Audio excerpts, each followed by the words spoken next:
நிறைய புக்ல பார்க்கலாம், நூல்களை படித்திருக்கலாம்.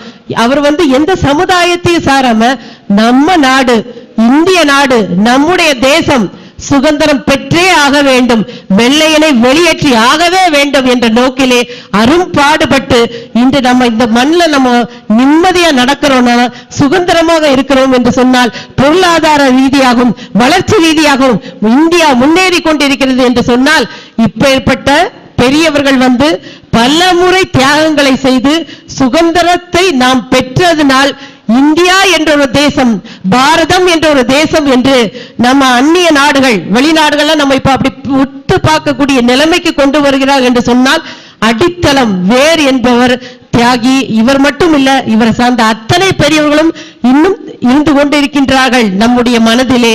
அத்தகைய பெரியவருக்கு இன்று பிறந்த நாள் விழாவும் நம்முடைய பேரவையினுடைய 13வது ஆண்டு விழாவும் சீரோடும் சிறப்போடும் அத்தனை நிர்வாகிகளும் சரி ஒரு பரிசளிப்பு விழாவோடும் நடத்தி கொண்டிருக்கின்றோம். மருத்துவ சமுதாயம் என்பது ஒருங்கிணைக்கப்பட வேண்டும், அத்தனையும் மனிதன் என்ற ஒரு கோட்பாடுக்குள் அடங்க வேண்டும். ஏனென்று சொன்னால் இந்திய தேசம், இந்தியர்கள் என்ற உணர்வோடு நாம் பங்காற்ற வேண்டும்.